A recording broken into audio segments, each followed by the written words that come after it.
Train வந்து late ஆகி போச்சுங்க. கடைசி நிமிஷம் நம்ம சாப்பிட்டுட்டு தான் போகணும் அப்படின்னு சொல்லி இது பண்ணியாச்சுங்க. ஐயா டிஃபனை சாப்பிட்டுட்டு ட்ரெயினுக்கு ஆட்டோ வச்சு வேகமாக வரேங்க சாமி.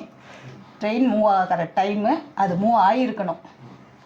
ஆனால் பாப்பா கிட்ட சொல்கிறேன், நீ ஒன்றும் பயப்படாத, கண்டிப்பாக போகாது, ட்ரெயின் நிற்கும் அப்படின்னு நான் சொல்லிக்கிட்டே வரேன். வந்து கரெக்டாக ஆட்டோ விட்டு இறங்குறேன், ட்ரெயின் நின்றுட்டே இருக்குங்க சாமி. அதே ட்ரெயின், எங்கள் ட்ரெயின் அதே கோச், பிளாட்ஃபார்ம் கூட கிடையாது, அதே கோச். இறங்கி உள்ளே வந்த உடனே 2 காலையும் எடுத்து மேலே வச்சேன், ட்ரெயின் மூவ்.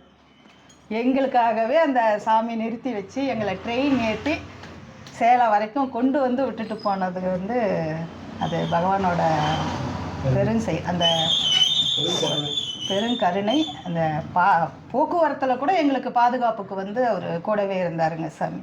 அதில் நான் 2023 நாமஜமயத்தில் கலந்துக்கிட்டு பிரார்த்தனை உண்டியல் அங்கே இருக்குது. ஆமாம், காணிமடத்தில் பிரார்த்தனை உண்டியல் இருக்குது. நான் அங்கே வந்துட்டு 108 ரூபா போட்டுட்டு எனக்கு அரசாங்க வேலை கிடைக்கணும், நான் எக்ஸாம் எழுதியிருக்கேன், நல்லபடி எனக்கு வரணும்னு வேண்டிகிட்டு வந்தேன்.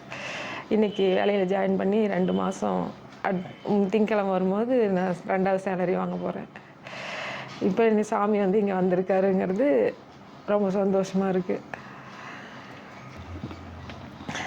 எனக்கு ஃபஸ்ட்டு வந்துட்டு கவுன்சிலிங் போயிட்டு வந்துட்டுக்கப்புறம் ஒரு லெட்ரு கொடுத்துருந்தாங்க, அப்பாயின்மெண்ட் லெட்ரு. அந்த லெட்ரு வந்துட்டு வாங்கிட்டு ஒரு 2-3 நாள் கழித்து இருக்கும்போது அப்போ வந்து செல்வகுமார் அண்ணா தான் வீட்டுக்கு வந்திருந்தார்.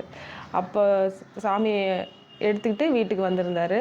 அப்போ தான் நான் வந்து அந்த அப்பாயின்மெண்ட் ஆர்டரை வந்து அவர்கிட்ட கொடுத்து விட்டேன். காணிமடத்தில் வச்சு ப்ரே பண்ணிக்கோங்கண்ணா அப்படின்னு சொல்லிட்டு கொடுத்து அனுப்புனேன். திரும்ப அவர் எடுத்துகிட்டு போயிட்டு காணிமடத்தில் வச்சு பொன் காமராஜ் ஐயாவால் ப்ரே பண்ணிவிட்டு அதுக்கப்புறம் வந்துட்டு வேலூரில் வந்து எனக்கு வேலை கிடச்சிது. நான் வந்து அவர்கிட்ட வந்து எனக்கு இந்த இடத்துல வேணும், அந்த இடத்துல வேணும் அப்படிலாம் கேட்கவே இல்லை. எனக்கு வந்து எந்த இடம் சரியாக இருக்கணும்னு நீங்கள் நினைக்கிறீங்களோ அந்த இடத்துல வேலை போட்டு கொடுங்க, நான் கேட்க மாட்டேன்.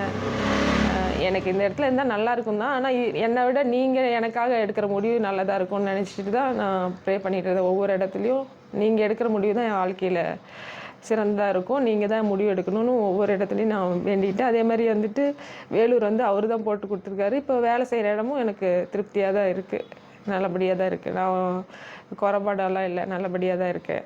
நல்ல பக்கத்துலேயே ஹாஸ்டல் கிடச்சிருக்கு. ஒரு 5 நிமிஷத்தில் நடந்து போகிற தூரம் தான், பாதுகாப்பான இடத்துல தான் நான் இருக்கிறேன்.